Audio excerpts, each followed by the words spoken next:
방송에서 제공하는 투자 정보는 투자 판단에 대한 조언입니다.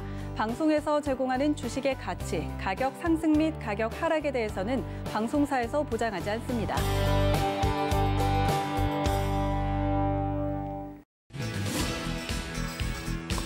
안녕하세요. 베스트 트레이딩맨 거래자들 진행의 도지은입니다. 여러분들 오늘 장 초반부터 불안불안했던 시장이었습니다. 오늘 코스피 지수 같은 경우는 여러분들 모두 아시다시피 자율주행 관련된 이슈로 인해서 시장이 이제 폭락을 하면서, 폭락까지는 아니죠. 좀 하락을 하면서 마무리가 됐는데요. 1%대 가까이 하락하면서 3,090선 밑까지 시장이 내려오는 모습이었습니다. 오늘 시장 점검이 좀 필요할 것 같습니다. 시장에 대한 이야기부터 종목 이야기까지 오늘도 나눠볼 테니까 채널 끝까지 고정 부탁드리고요. 또 뭐 방송에서 제공해 드릴 정보는 투자 판단에 대한 조언일 뿐 해당 주식의 가치나 수익률을 보장하고 있진 않고요. 또 서울경제TV는 자본시장 통합법 준수하고 있습니다. 1:1 투자 상담과 유사수 신행위 등 모든 불법 사항을 엄중하게 금지하고 있다는 말씀까지 전해드리면서 저는 오늘의 위원님과 함께 돌아오겠습니다. 잠시만요.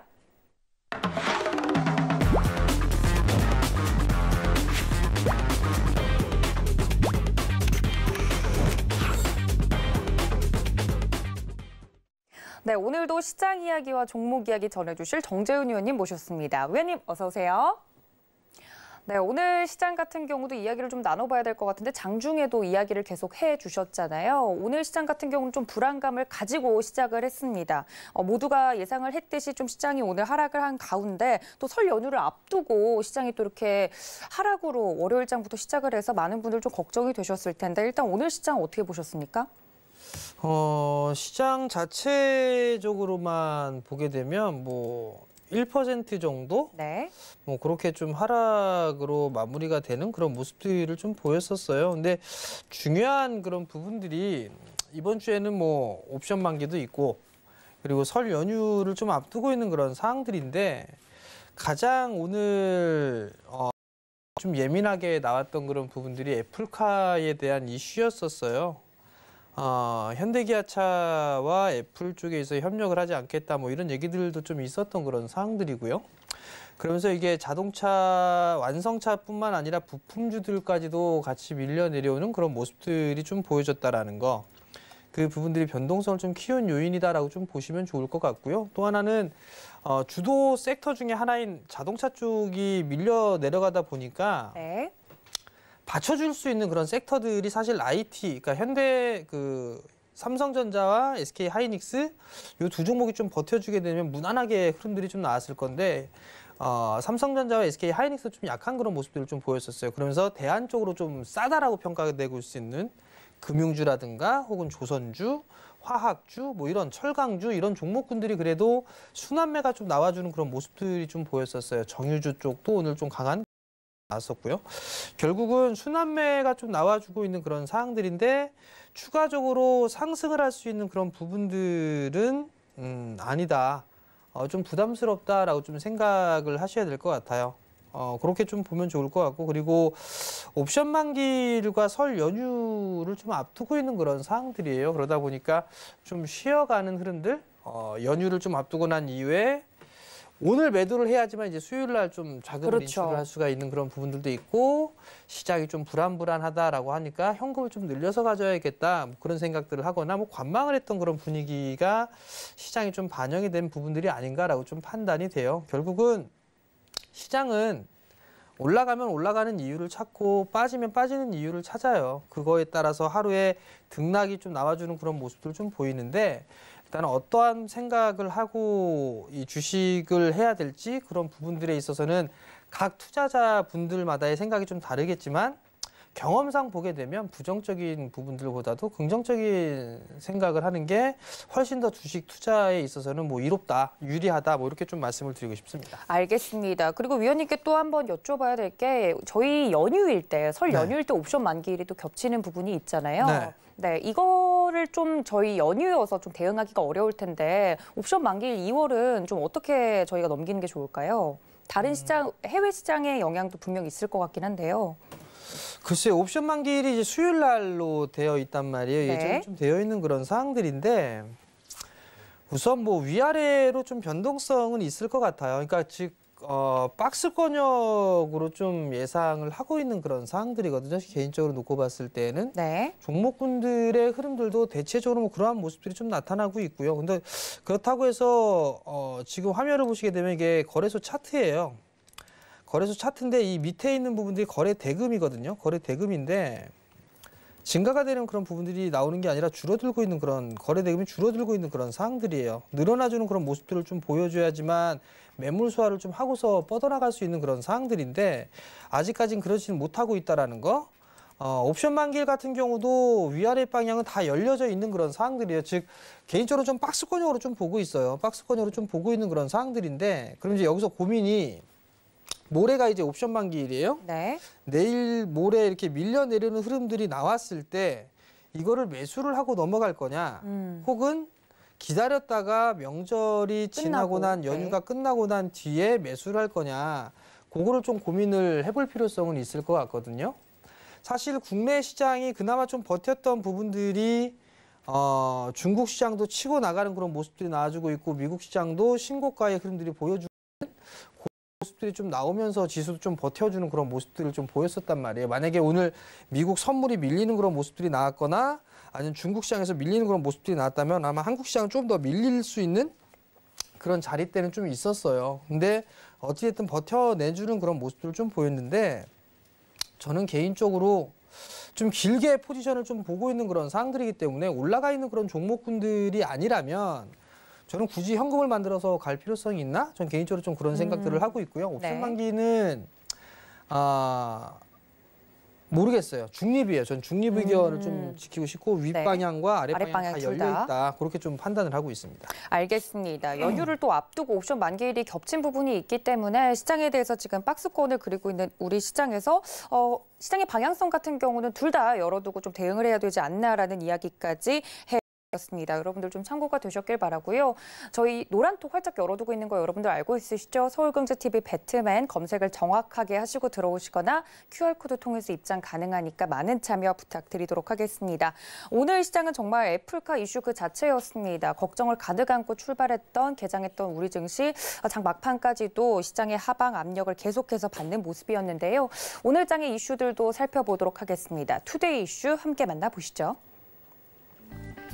네, 오늘도 두 개의 이슈 크게 만나보도록 하겠습니다. 설 연휴 전에 시장 전망과 투자 전략, 정재훈 위원님표 시장 전략 한번 제가 여쭤보고요. 두 번째는 역시나 현대 기아차, 애플카 협력이 안개 속을 걷고 있는 가운데 관련된 종목들의 전망 어떻게 살펴보면 좋을지 물어보겠습니다. 네, 저희가 이제 설 연휴를 또 앞두고 있는 시장 속에서 오늘 시장 정재훈 위원님께서 이야기를 해주셨지만 애플카 이슈 속에서 하방 압력을 강하게 받는 와중에도 시장의 지지가 되지 않는 모습이 좀 보여서 개인 투자자분들은 종목별로 어떻게 좀 대응을 해야 되나 좀 고민이신 분들도 분명히 있을 것 같습니다. 설 연휴 전에 이런 생각들 많이 하셨던 것 같아요. 보통은 연휴 전에 위원님께서 말씀해 주셨던 것처럼 현금을 좀 챙기고 보는 분들이 많았는데 이렇게 또 박스권을 그리던 시장이 하방으로 내려가니까 이때 좀 매수 타이밍이 아닌가라고 생각하시는 분들도 있을 수 있을 것 같거든요. 설 연휴 전에 저희 뭐 해야 되나요, 위원님? 글쎄요. 그냥 손 놓고 가만히 있을 수는 없잖아요. 제가 이게 명절 전후 혹은 연휴가 길 때 보통 보면 설날하고 추석 이렇게 좀 있잖아요. 네.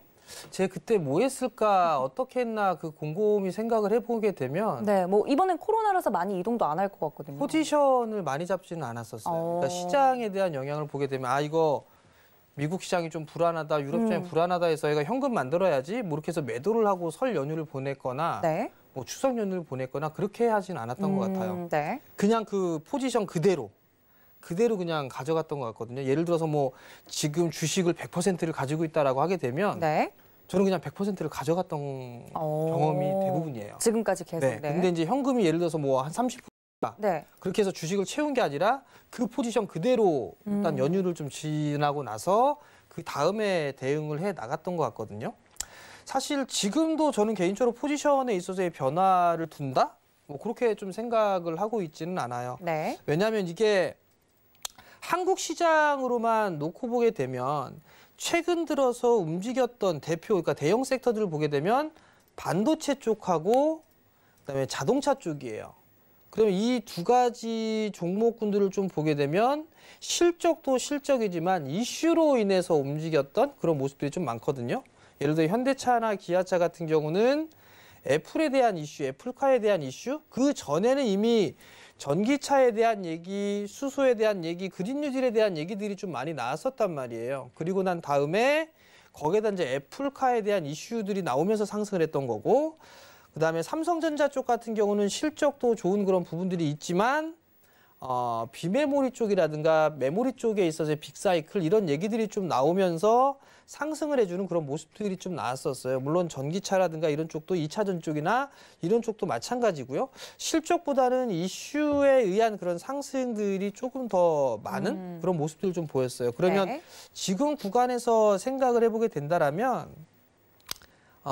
가격 그리고 비중 이런 부분들에 따라서 전략이 좀 필요하지 않을까 싶어요. 네. 그러니까 방송을 통해서 좀 말씀을 드렸던 부분들이지만 너무 많이 올라가 있는 그런 종목군들 같은 경우는 사실 좀 부담스러운 그런 부분들이 있어요. 그렇죠. 대형주 위주로 올랐잖아요. 그렇죠. 그러한 부분들이 있기 때문에 너무 많이 올라가 있는 그런 종목군들인데 그 가격을 고점에서 좀 매수를 했다라고 하게 된다라면 게다가 또 비중을 또 과도하게 했다라고 하게 되면 저는 비중을 일정 부분 좀 줄이는 게 좀 맞지 않을까 싶어요. 네. 반대로 바닥권역에 있는 그런 종목군들인데 비중을 조금 적게 했다라고 하게 된다라면 조정기가 나왔을 때는 그 주식을 편입을 해서 넘어가는 게 낫지 않을까? 저는 개인적으로 그런 좀 생각을 좀 하고 있어요. 결국은 가격과 그 비중에 따라서 전략적인 부분들이 좀 필요하다라는 거, 그 부분들을 좀 말씀을 좀 드리고 싶고요. 네. 사실 시장에 있어서는 수급 주체가 없어요. 개인 투자자분들밖에 없는 그런 상황들인데 코로나 이후부터 계속 팔았어요. 계속 팔아주는 그런 모습들이 좀 나타났었고 2조 원대가 넘는 그런 매도 물량이 좀 나와주는 그런 모습들이 좀 있었었거든요. 네. 그럼 결국은 개인 투자자들이 매수를 해주는 뭐 그런 부분들을 좀 고민해 볼 필요성은 있어요. 근데 아마 외국인 매도는 제 개인적으로는 계속 진행되지 않을까 싶어요. 연기금 쪽도 마찬가지지만 외국인 쪽에 있어서의 수급 개선이라든가 이런 부분들은 당분간 좀 더 힘들지 않을까? 제 개인적으로는 공매도 이후 공매도 재개가 진행되고 난 이후에 돼서나 매수가 좀 들어오지 않을까? 저는 개인적으로 그렇게 좀 생각을 하고 있어요. 물론 지금 구간에서의 공매도 아무런 개편이 없이 변하는 게 없이 공매도를 하게 되면 전 무조건 반대예요. 무조건 반대고 이거는 개인 투자자분들한테는 상당히 불리한 그런 부분들이기 때문에 개인 투자자들한테 있어서의 공매도에 대한 기회는 전혀 없는 거예요. 네. 근데 이 부분들에 있어서 개편을 해줘야 된다라는 거, 그렇게 진행을 하게 된다라면 외국인 쪽에 있어서의 매수세는 좀 들어오지 않을까. 뭐 지금 계속 얘기 있는 그런 부분들 보면 대만식에 있어서의 이 공매도 뭐 그런 부분들을 좀 절차를 좀 절차를 좀 진행할 거다, 생각할 거다 이런 얘기를 하고 있는 그런 사항들이거든요. 네, 5월까지 연장이 돼서 그 5월까지는 외국인들의 매수세가 안 들어올 것 같다는 말씀이세요, 의원님? 저는 개인적으로는 안 들어올 것 같아요. 그리고 왜 하필 5월일까? 6월도 아니고. 그리고 연장을 하려면 3개월 연장을 하지 왜 2개월일까? 애매하다. 선거에 대한 뭐 그런 전략적인 그런 부분들이 있는 게 아닌가 싶어요. 네. 3개월이면 3개월이지 뭐 뜬금없는 2개월은 뭔가 싶기도 하고요, 개인적으로. 그럼 결국은 공매도에 있어서의 수정되어 있는 그런 부분들을 해야 되고, 전에도 좀 말씀을 드렸다시피 무조건적으로 한 방향만 베팅을 할 수는 없어요. 그렇죠. 해지 수단으로 공매도를 좀 해야 되는데 우리나라 같은 경우는 너무 이 공매도를 광범위하게 허용을 하다 보니까 좀 안 좋은 그런 방향들이 좀 많았던 그런 사항들이거든요. 그렇기 때문에 저는 공매도 이후에 그때서나 외국인 쪽에 있어서의 매수세가 조금씩 들어오지 않을까라는 좀 판단이 되고요. 결국 뭐 공매도 금지 부분들이 영향이 좀 있다 개인적으로 좀 보고 있어요. 결국은 시장에 있어서는 일단 1차적으로는 박스권역을 좀 보고 있는 그런 상황들이에요. 그렇기 때문에 뭐 내일하고 모레 이 거래일밖에 안 돼요. 설 연휴를 좀 보게 된다라면, 네. 거래일수를 따져보게 된다라면 그래도 여전히 좀 박스권역으로 좀 진행된다. 뭐 그렇게 좀 예상을 하고 있는 그런 상황들이고, 여기서 이제 체크를 해봐야 될 부분들은 사실 기관 쪽에 있어서의 포지션보다는 외국인 쪽에 있어서의 포지션이 좀 중요하지 않을까 싶어요. 그 중에서도 이제 프로그램 쪽의 흐름들이 좀 중요하지 않을까. 왜냐하면 비차익 쪽에 있어서의 프로그램이 많이 나왔을 때 변동점이 좀 상당히 컸었어요. 그렇기 때문에 프로그램 쪽은 비차익 쪽을 좀 체크를 해보면 좋을 것 같고, 외국인 쪽 같은 경우는 현물이 좀 매수가 들어와 주지 않으니까 선물에 있어서의 흐름들을 좀 봐야 되지 않을까라고 좀 판단이 되는데, 이건 좀 화면을 좀 보면서 말씀을 좀 드릴게요. 네. 3월 19일 작년 같은 경우 3월 19일 날 코로나가 터지고 난 이후에 외국인 쪽에 있어서의 선물을 좀 보게 되면, 외국인을 노란색으로 좀 굵게 해볼게요. 굵게 좀 해보게 된다라면 외국인 쪽 같은 경우는 계속 선물을 매수를 해왔었어요. 그러면서 지수도 반대로 좀 굵게 해보게 된다면 빨갛게 좀 표시를 해볼게요. 빨갛게 좀 표시를 해보게 되면 외국인이 선물을 매수를 하면서 지수도 같이 끌어당기는 그런 모습들이 좀 나왔었거든요. 그리고 난 이후에 외국인 쪽에 있어서 매수를 더 이상 하지 않고 매도가 나와주는 그런 모습이었었어요. 현물은 오히려 매수보다 매도 좀 많이 했었으니까. 그러면 선물을 좀 매수를 해주는 그런 모습들이 나와줘야지만 지수도 좀 버틸 수 있는 그런 부분들이지, 선물 매도가 늘어나게 된다면 전 지수는 오히려 상방보다는 좀 약한 약세를 좀 보일 가능성이 좀 있어 보여요. 그렇기 때문에 프로그램 쪽과 외국인 선물 추이를 좀 보시면 좋지 않을까, 그렇게 좀 말씀을 드리고요. 네. 업종이나 종목 섹터 부분들에 있어서는 사실 많이 올라가 있는 그런 종목군들은 전 개인적으로 쉬어가야 된다라고 개인적으로 좀 판단을 하고 있어요. 그렇기 때문에 못 올라가 있는 그런 종목군들, 업종군들 뭐 순환매를 좀 노려보는 그런 전략이 좀 좋을 것 같고, 섹터를 네. 좀 따져보게 된다라면 내수 섹터가 최근 들어서 살아나고 못 올라가 있죠. 있는 네. 그런 종목군들이 좀 많아요. 그럼 내수 섹터들도 좀 관심 있게 좀 보면 좋을 것 같고, 저평가 종목군들, 뭐 그런 종목군들 위주로 좀 보면 좋지 않을까, 그렇게 좀 판단을 하고 있습니다. 네, 최근에 대형주 위주로 좀 올랐던 시장이 좀 박스권에 갇힌 모습을 보인 가운데 외국인의 수급이 좀 앞으로도 중요하지 않을까라는 이야기를 더불어서 공매도 이슈까지 녹여서 이야기를 좀 해주셨습니다. 수급을 좀 자세하게 체크를 해드렸으니까 이 점까지 여러분들 참고해 주시면 좋을 것 같고요. 말씀해 주셨던 것처럼 오늘 애플과 관련한 이슈 때문에 시장이 하방 압력을 강하게 받았지만 그 와중에서도 항공주라든지 여행주라든지 관련된 내수 섹터 위주로 조금은 상승을 해주는 모습을 보여주기도 했습니다. 자세한 종목별 이야기는 다음 코너에서 나눠보도록 하고요. 두 번째 이슈로 좀 넘어가 보도록 하겠습니다. 오늘 뭐 주말부터 계속 나왔던 이슈였죠. 기아차와 현대차. 개인들은 하지만 이런 이슈가 나왔음에도 불구하고 다 맞다라는 이야기가 나왔는데 자세하게 좀 공시를 뜯어볼 필요가 있을 것 같긴 합니다. 정확히 말하면 애플카가 자율주행 전기차잖아요, 의원님. 거기에 대해서 같이 협력을 하겠다고 했다가 자율주행 전기차? 전기차라고 했죠. 아까 자율주행 섹터 이야기를 제가 들어가지고 전기차 협력을 하겠다는 이야기를 했다가 또 이렇게 결렬됐다가 많은 개인 투자자분들이 좀 헷갈려 하시는데 위원님께서 좀 공시를 좀 자세히 봐야 된다 이런 이야기를 해주셨잖아요. 방송 시작하기 전에 관련된 이슈 좀 분석이 필요할 것 같은데 어떻게 보시나요? 사실 이게 최근에 시장을 보게 되면 이슈, 그러니까 뉴스가 나오고 그런 부분들부터 상승을 해주는 그런 모습들이 좀 나타났었어요. 근데 이제 현대기아차 같은 경우도 사실 이게 많이 올라가는 그런 모습들이 좀 나왔었는데, 우선 보게 되면 실적이라는 그 부분들도 있겠지만 이슈적인 측면이 좀 강했어요. 현대기아차 같은 그런 부분들은. 그렇기 때문에 이슈가 아니다라는 그런 얘기들이 좀 나와버리니까 투심이 급속도로 악화되는 그런 모습들이 나온 거거든요.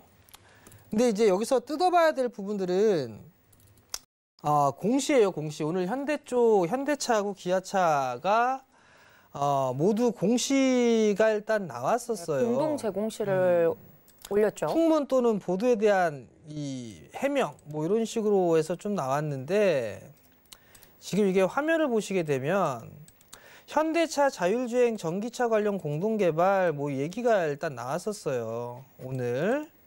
근데 당사는 다수의 기업으로부터 자율주행 전기차 관련 공동개발 협력 요청을 받고 있으나 초기 단계로 결정된 바가 없습니다라는 얘기가 좀 있었고, 네.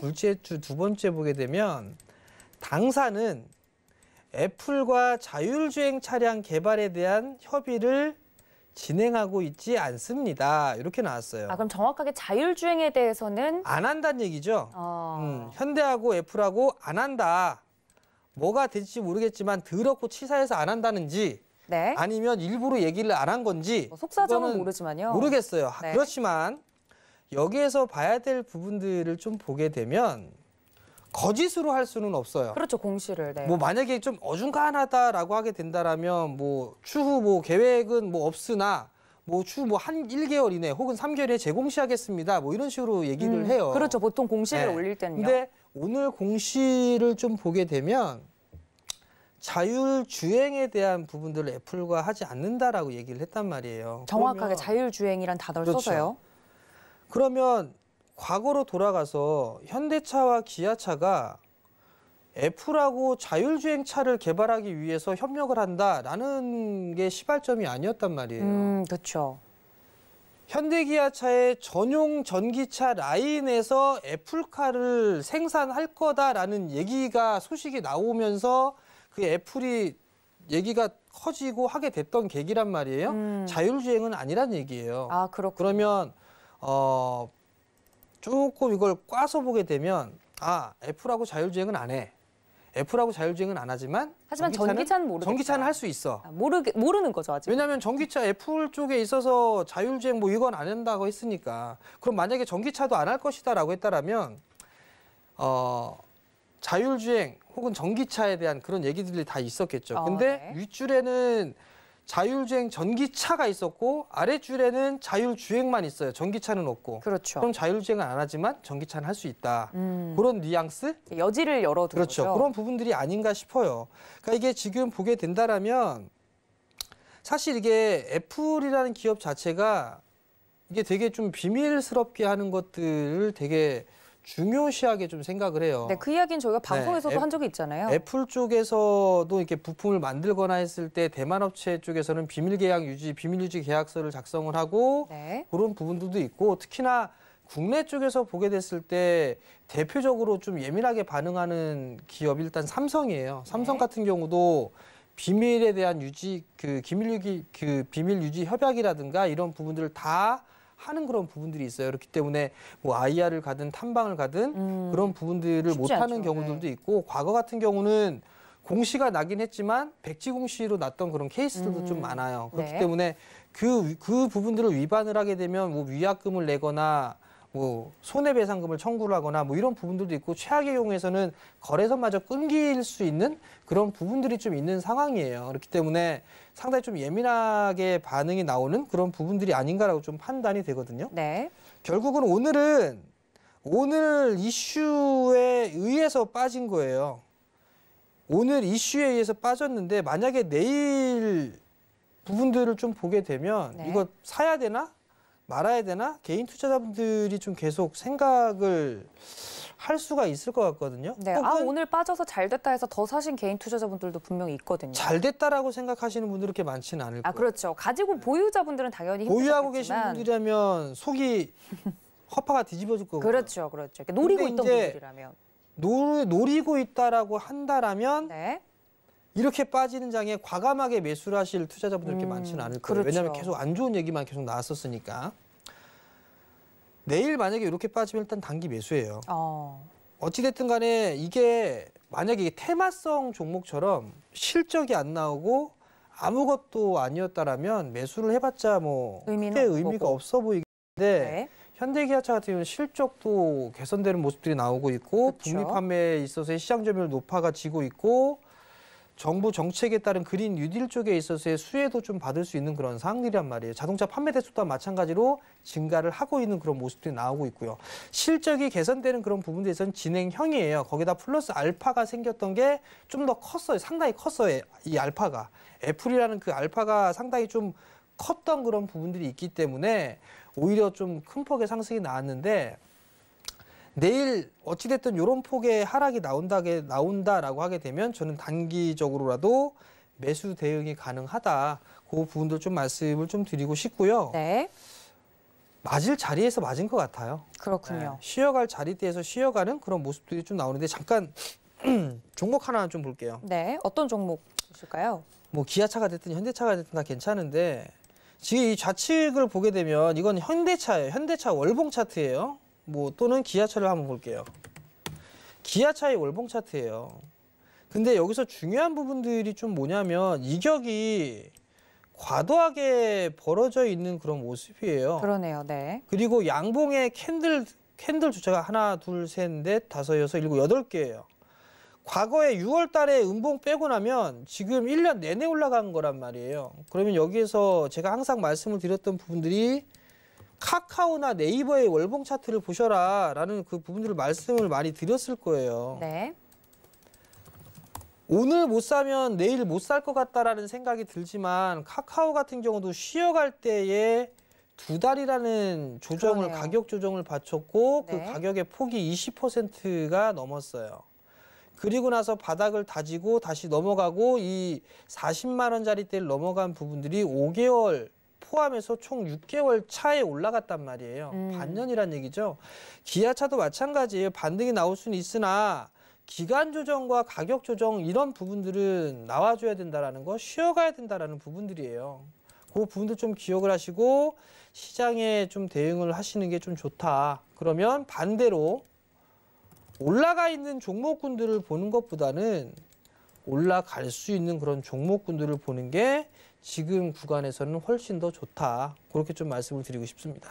알겠습니다. 애플카 이슈로 하루 종일 좀 시끄러웠는데요. 왜냐하면 말씀해 주셨던 것처럼 이 애플카 이슈가 플러스 알파긴 했지만 확실히 증시를 이끌 만큼 좋은 의미로 플러스 알파로 작용했던 이슈였기 때문에 오늘 좀 안 좋은 뉴스가 나오면서 투자 심리 자체가 좀 급랭한 것이 아닌가라는 이야기들이 나오고 있는 와중에서 이제 위원님께서 정확하게 좀 공시를 뜯어봐야 된다. 그 전기차에 대해서는 아직 열려 있는 부분이 있기 때문에 너무도 비관적으로 볼 필요는 없지만 월봉 차트를 보면 좀 도움이 되지 않을까라면서 힌트를 주셨습니다. 그러면 전기차에 대해서는 아직 언급이 없었잖아요, 위원님. 전기차 관련해서 움직였던 종목들에 대해서는 긍정적으로 보세요. 너무 많이 떠 있다고 보세요, 그것도. 전기차도 사실 많이 올랐죠. 그렇죠. 그러니까 이제 그 2차 전지, 전기차 2차 전지 뭐 이런 쪽에 관련 종목군들이잖아요. 대부분 다. 네. 사실 많이 올라간 부분들도 있어요. 많이 올라간 부분들이 있기 때문에 좀 쉬어가는 그런 흐름들이 좀 나와줘야 되는데 오늘처럼의 흐름은 오히려 비싸다라는 것들을 해소시켜 줄 수 있는 그런 부분들이 있는데 이제 이 매물소화 과정이 좀 중요할 것 같아요. 네. 고점권역에서의 대량 거래가 좀 터지는 그런 부분들이 있는데 그 매물소화를 쉽게 뚫기는 어려울 거란 말이에요. 좀 당분간 이 박스권역의 흐름들을 보이면서 등락을 계속 거치지 않을까 싶어요. 왜냐하면 이게 고점에서 사실 개인 투자자 이렇게 사람의 심리가 그렇잖아요. 좀 많이 마음고생을 하다가 계속 몇 개월 있다가 이제 매수가 언저리 올라왔는데 매도할까 하다가 좀 이건 이제 올라가겠다 싶은데 또 내려가요. 네. 그러한 과정들이 몇 번 거치다 보게 되면 이제 힘들죠. 매수가 정도 부근 오게 되면 이걸 좀 비중을 줄이기 시작을 하거든요. 그 매물들이 좀 상당히 많을 거예요. 그러한 부분들 때문에 매물 소화는 좀 진행이 돼야 된다라는 거. 그러면 카카오처럼 가격 조정 받았으니까 기간 조정을 거치고 매물 소화를 하고 난 다음에 다시 상승의 시도가 좀 나왔죠. 신고가의 흐름들을 보였던 것처럼 그런 모습들이 좀 나오지 않을까 그렇게 좀 판단을 하고 있습니다. 알겠습니다. 이제 2차 전지 플러스 전기차 이슈로 움직였던 종목들에 대해서도 팁을 드렸으니까요. 여러분들 이 점까지 함께 참겨가 주셨으면 좋겠습니다. 오늘 이슈 여기서 좀 마무리를 짓고요. 저희는 종목 이야기로 돌아오겠습니다. 잠시만요.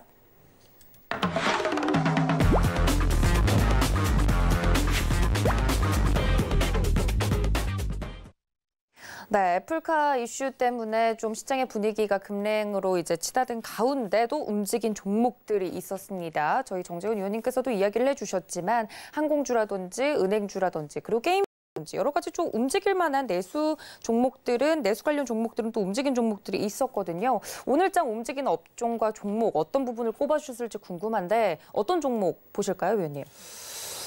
오늘 업종 올라간 종목군들도 좀 많이 있는데 네. 그나마 좀 눈에 들어오는 부분들은 금융 쪽의 업종이에요. 네. 사실 증권이라든가 은행, 보험 이런 쪽, 특히나 은행 쪽에 있어서의 종목군들이 그나마 좀 눈에 띄는데 연기금 쪽이 비중을 축소하겠다라는 그런 얘기들이 좀 있었어요. 네. 근데 은행주들 같은 경우 그리고 증권주들 같은 경우는 매수를 해주고 있는 그런 종목군들이 많이 눈에 띄어요. 특히나 은행주들 같은 경우는 지금 뭐 2거래일에서 3거래일 이상 매수세가 좀 유입이 되고 있는 그런 모습들이 좀 보여지고 있거든요. 사실 증권주나 은행주들, 보험주들 이런 쪽은 저평가 매력이에요. 저평가 매력에 일단 매수세가 좀 유입이 된다라는 거. 많이 빠져 있고 올라간 부분들이 없기 때문에 연기금 같은 경우는 올라가 있는 종목을 좀 차익을 하는 대신에 못 올라가 있는 그런 종목군들을 좀 매수를 하는 게 아닌가 싶어요. 근데 이제 여기서 한 가지 좀 생각을 해봐야 될 거. 은행 쪽에 있어서의 배당을 좀 줄여라라는 그 얘기 권고 사항이 좀 있었어요. 네. 전에. 그러면서 이제 오늘 또 뉴스가 나왔던 부분들이 이건 유럽 쪽에서도 이렇게 한다. 그런 얘기를 했거든요. 맞아요. 네. 맞는데 웃긴 건 네. 유럽은 마이너스 금리입니다. 그렇죠. 우리나라는 마이너스 금리가 아니에요. 그렇기 때문에 유럽 쪽에서는 야 어떻게 해서 헤더슨 지금 주주들한테 이렇게 조금씩 좀 해줘봐. 배당 좀 해줘봐. 네, 너무 안 주니까. 이 성향이고요. 네. 우리나라 같은 경우는 수익이 나서 배당을 해줘야 된단 말이에요. 그렇죠. 미국의 입장에서는 오히려 이걸 권장사항으로 해요. 미국 같은 경우는 야 네가 그렇게 많이 벌었으니까 배당해줘야지 라고 얘기를 하는데 그런 정서가 있죠. 그렇죠. 근데 우리나라 같은 경우는 좋은 건 미국 따라가고 안 좋은 거는 유럽 따라가는 것 같아요. 아, 그렇기 때문에 저는 은행 섹터에 있어서는 배당의 매력이 떨어졌다라고 얘기를 하거든요. 네. 사실 이거는 주주들을 기만하는 것밖에 안 된다라고 저는 개인적으로 생각을 해요. 네. 고배당이 나오고 있는 우량주 안전한 종목이기 때문에 적금 대신에 은행 주식을 매수를 했다라고 생각을 하거든요. 네. 그럼 그 부분들에 있어서 자율적으로 회사에 있어서의 그 회사에 있어서 맡겨야 된다라고 저는 개인적으로 생각을 해요. 재정 건전성이 상당히 좀 안 좋거나 그렇게 된다라면 배당을 줄이거나 하겠지만 배당 그 재정 건전성도 좋아요. 그렇다는 얘기는 배당을 충분히 할 수가 있음에도 불구하고 안 한다라는 거는 저는 조금 이거를 배당을 줄여라라고 얘기를 했던 그런 부분들은 좀 문제가 있지 않나라고 좀 판단이 되고 배당을 줄일 거면 보너스를 줄이는 게 오히려 더 낫지 않나 싶어요. 제 개인적으로 생각을 했을 때. 네. 근데 이거 하게 되면 또 이제 은행권역에 근무를 하시는 분들도 들고 일어설 수가 있겠죠. 그렇죠. 물론 보너스도 줘야 되고 돈을 많이 벌었으니까 그렇죠. 보너스도 많이 줘야 되고 주주들한테 배당도 많이 줘야 되고 그거 해야 주식 투자를 하는 이유가 시세 차익도 있지만 배당에 대한 배당 수익도 있단 말이에요. 그 그렇죠. 부분들을 무시할 수는 없지 않는가라고 좀 판단이 들고요. 그리고 은행주 여전히 싸고 은행 그 증권주들도 여전히 싸요. 여전히 싼 그런 부분들이 있기 때문에 저평가에 대한 메리트를 느꼈기 때문에 매수세가 좀 유입이 된 그런 부분들이 아닌가라고 좀 판단이 되고 수급적으로 봐도 상당히 좀 좋아요. 외국인 쪽과 기관 쪽에 있어서의 양매수가 좀 들어와주는 그런 모습들을 보였는데 제 개인적으로 뭐 매수를 한다라고 하게 되면 은행주는 너무 싼 그런 부분들이 있어서 네.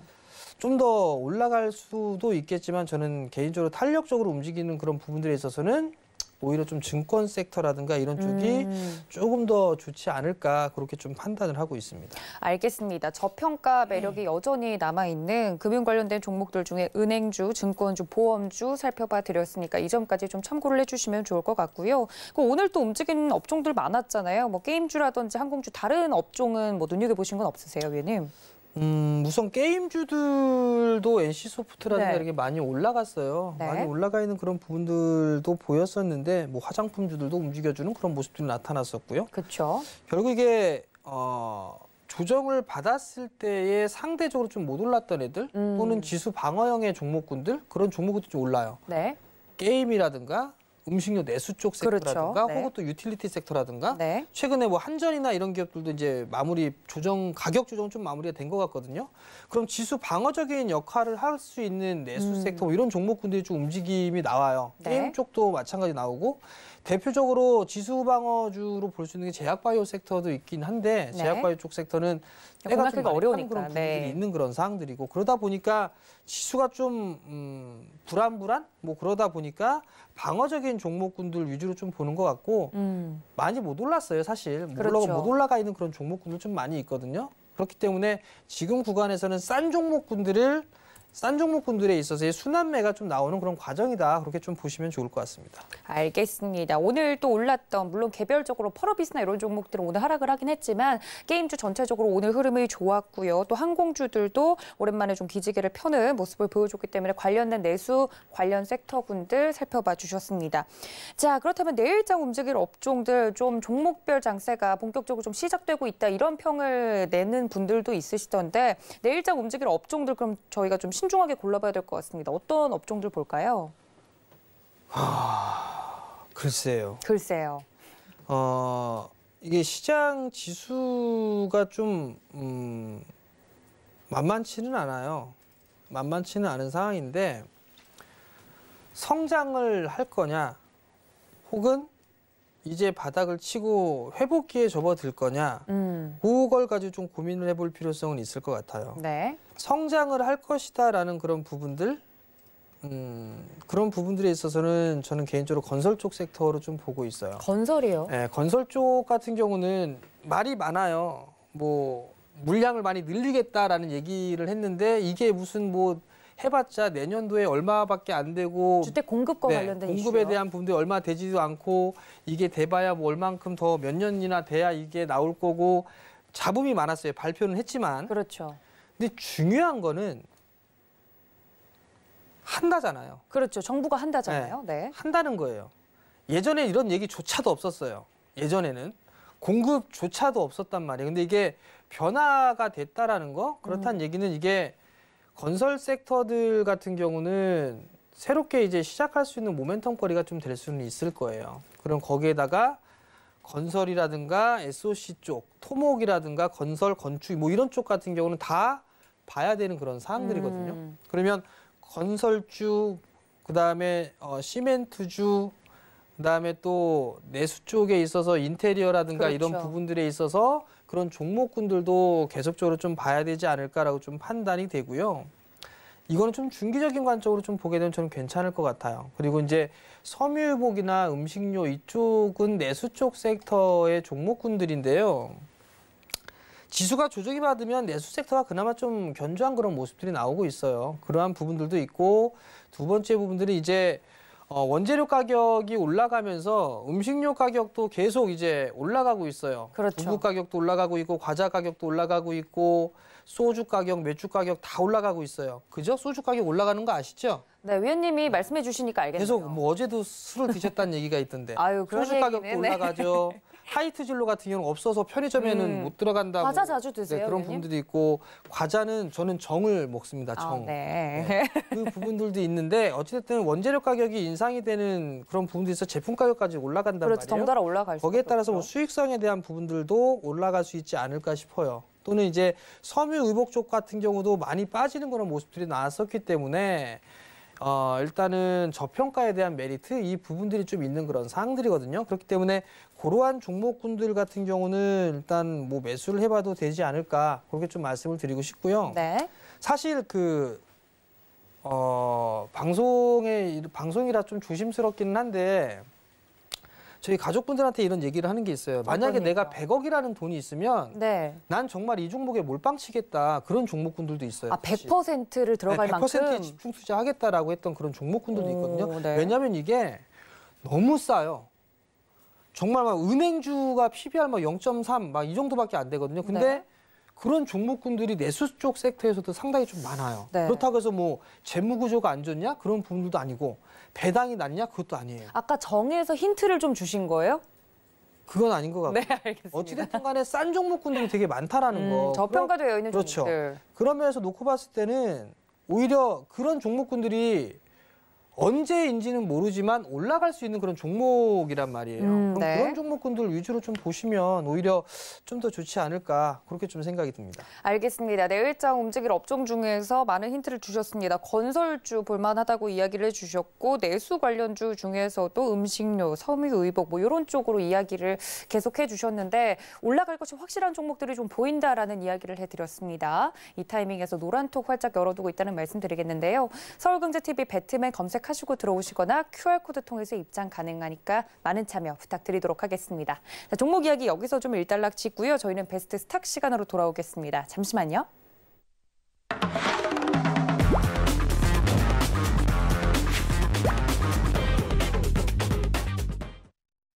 자, 베스트 스탁 시간으로 다시 돌아왔습니다. 위원님들께서 한 종목에 대해서 좀 제대로 이야기를 해주시는 시간인데 정재훈 위원님께서 오늘 준비해 주신 종목 이렇게 보니까 익숙한 종목이 또 올라와 있어요, 위원님? 네. 오늘 종목, 제가 생각하는 그 종목 맞나요? 그 원고에 다 써 있잖아요. 원고에 써 있는데 그러니까 제가 생각하는 그거 맞나요? 모르는 척하고 계세요. 방송의 묘미죠. 에로티 베큐um 맞나요? 네. 네. 에로티 베큐um 또 볼 게 남아 있을까요? 이게 전에 말씀을 드렸던 기업이에요. 네. 그 기업인데 다시 말씀을 좀 드리는 그런 부분들이 일단 투자 포인트나 이런 것들을 하나씩 좀 봐야 될 것 같아요. 시간이 거슬러 올라가 2019년도 때 연말에서 2020년 연초 요때 회사에 탐방을 좀 갔었어요. 이 회사 한 2번 정도 다녀왔었어요. 아, 직접요? 네.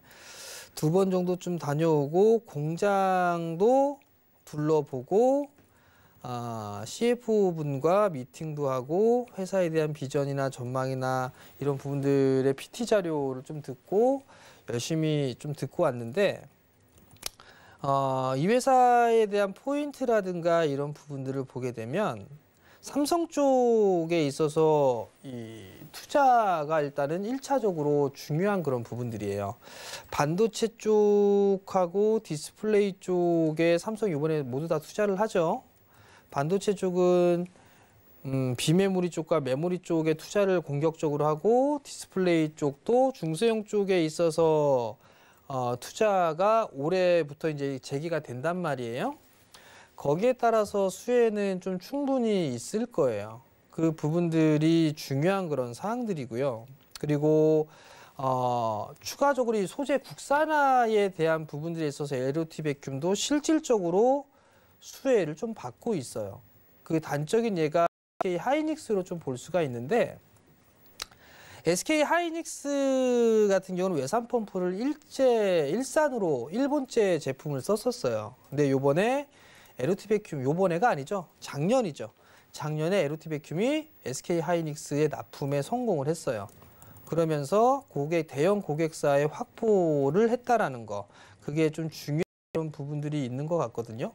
결국은 삼성 쪽과 LG 쪽 그리고 SK 하이닉스 쪽 대형사 쪽에도 있겠지만 여기서 끝나는 게 아니라 소위 말해서 좀 보게 되는 장비사들 있죠. 뭐 원익 IPS라든가 PSK라든가 이런 쪽에서 클립룸 설비라든가 이런 부분들까지 다 LOT 백큐움이 담당을 하고 있어요.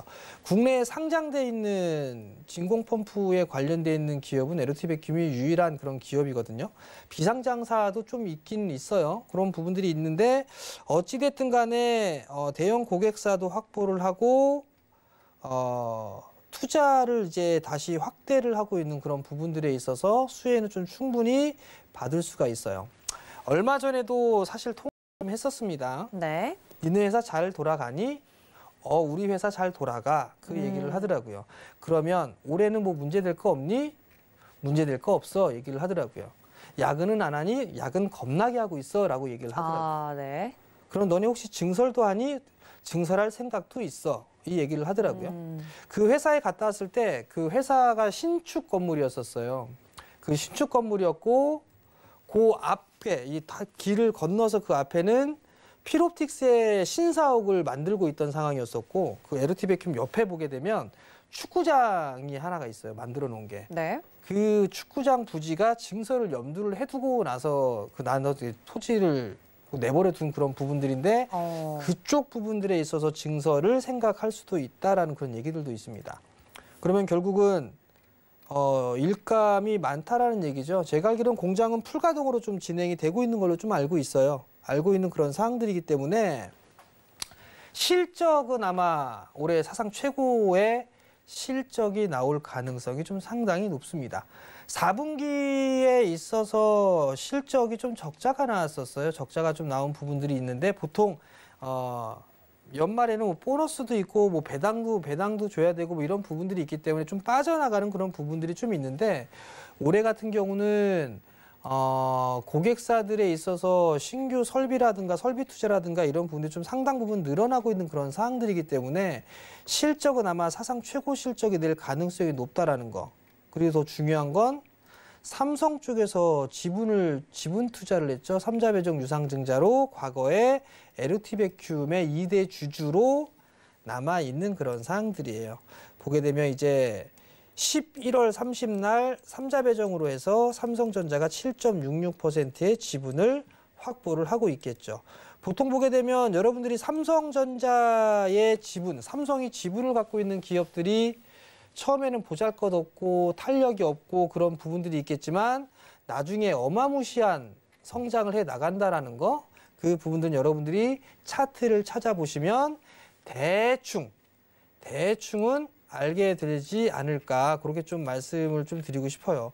결국은 시장에 있어서 성장을 해 나갈 수도 있는 그런 상황이고 종목이고 그런 부분들이기 때문에 일단 올해 제 개인적으로 생각했을 때의 업사이드는 꽤나 좀 나올 수 있지 않을까 싶어요. 그렇기 때문에 지금 17,000원대 많이 빠져있는 그런 주가이기 때문에 뭐 부담이 없는 그런 가격대가 아닌가라고 좀 판단이 되고요. 적어도 앞자리 숫자는 기본적으로 좀 바뀌어야 될 만한 그런 기업이 아닌가라고 좀 판단이 되기 때문에 이러한 종목군들은 한 번쯤은 좀 관심 있게 보는 그런 전략이 좀 중요하지 않을까, 그렇게 좀 판단을 하고 있습니다. 알겠습니다. LT백큐움에 대해서 위원님께서 좀 더 오늘도 자세히 설명을 해주셨습니다. 집중해서 듣고 계신 분들 많으실 텐데 굉장히 매력적인 종목인 것 같습니다. 일단 가동률도 계속해서 풀로 돌아가고 있다는 이야기와 2021년 올해 최고 실적이 예상된다, 이런 이야기를 해주셨는데 LT백큐움 관심 있으신 분들은 참고 부탁드리고요. 그렇다면 지난주에 이야기를 해주셨던 종목도 한번 이야기를 해보면 좋을 것 같습니다. 저희가 전기차, 애플카 관련돼서 이슈가 좀 쏠린 가운데 수소차도 분명히 이슈를 받았던 부분이 있었잖아요. 지난주에 이야기를 해주셨던 게 JNK 히터 종목을 이야기를 해주셨는데 이 종목이 수소 관련된 이슈로 좀 가는 종목으로 제가 알고 있거든요. 이 종목 같은 경우도 리뷰를 좀 해주시면 좋을 것 같은데 오늘 하락을 했습니다. 어떻게 보세요, 위원님? JNK히터 같은 게 수소 쪽의 종목군들이 오늘 다 밀렸어요. 네. 근데 이제 수소 쪽에 있어서 성장을 해 나가는 그런 부분들은 틀림이 없는데, 네. 방향은 틀림이 없는데. 수급적인 그런 부분들이 이렇게 따라와 주지는 않는 것 같아요. 네. 결국 그런 측면으로만 놓고 보게 되면 가격적인 그런 부분들보다도 기간적인 어느 정도 일정한 부분들이 있어요. 박스권적으로 좀 진행되지 않을까라고 좀 판단이 되는데, 실질적으로 이 회사 같은 경우는 수소 사업을 실질적으로 하고 있어요. 그렇죠. 네. 상암동에도 있고, 네. 부산 쪽에도 하고 있고, 그리고 제가 알기로는 충청권인가 그쪽도 하고 있는 걸로 알고 있는데, 네. 점차적으로 이 JNK히터 같은 경우는 성장을 해 나갈 그럴 부분들은 좀 틀림이 없다, 그렇게 좀 개인적으로 좀 판단을 하고 있어요. 다만 이제 최근 들어서 좀 주가가 더딘 그런 모습들이 좀 나와주고 있는 그런 상황들이고, 아직까지는 박스권역의 모습들이 좀 진행이 되고 있는데, 아쉬운 부분들이 거래량이에요. 이 거래량이 좀 증가가 되는 그런 모습들이 좀 나와줘야 되는데, 이 거래량에 대한 증가 부분들이 없기 때문에 탄력이 조금 다소 둔화된 그런 부분들이 아닌가라고 좀 판단이 되거든요. 아직까지는 뭐 보유를 해봐도 크게 무리는 없다, 괜찮다라고 좀 판단이 되고 있고요. 아마 이 회사에 있어서의 흐름들은 점차적으로 개선되는 그런 모습들이 좀 나오지 않을까, 그렇게 좀 판단을 하고 있습니다. 알겠습니다. 수소차가 아니죠. 수소 관련해서 계속 이야기가 나오고 있는 지난주 종목까지 리뷰를 좀 해주셨습니다. 방향성은 확실한데 좀 주가가 지지부진해서 궁금하셨던 분들 위원님께서도 자세하게 설명드렸으니까 참고 부탁드리고요. 노란톡 활짝 열어두고 있겠습니다. 서울경제TV 배트맨 검색하시고 들어오시거나 QR코드 통해서 입장이 가능하니까 많은 참여 부탁드리도록 하겠습니다.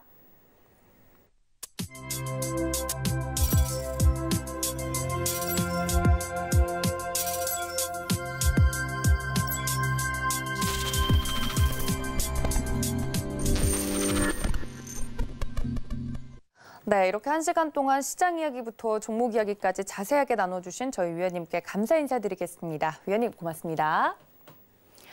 네, 또 본 방송에서 제공해 드린 정보는 투자 판단에 대한 조언일 뿐 해당 주식의 가치나 수익률을 보장하고 있지는 않고요. 또 서울경제TV는 자본시장통합법 준수하고 있습니다. 1:1 투자 상담과 유사 수신행위 등 모든 불법 사항을 엄중하게 금지하고 있다는 말씀까지 전해드리면서요. 이어지는 심야 상담소까지 많은 시청 부탁드리고 날이 춥습니다. 여러분들 건강 유의하시고 저는 여기서 인사드리겠습니다. 시청해주신 여러분 고맙습니다.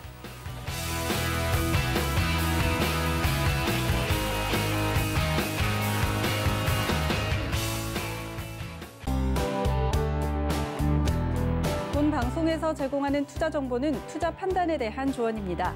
방송에서 제공하는 주식의 가치, 가격 상승 및 가격 하락에 대해서는 방송사에서 보장하지 않습니다.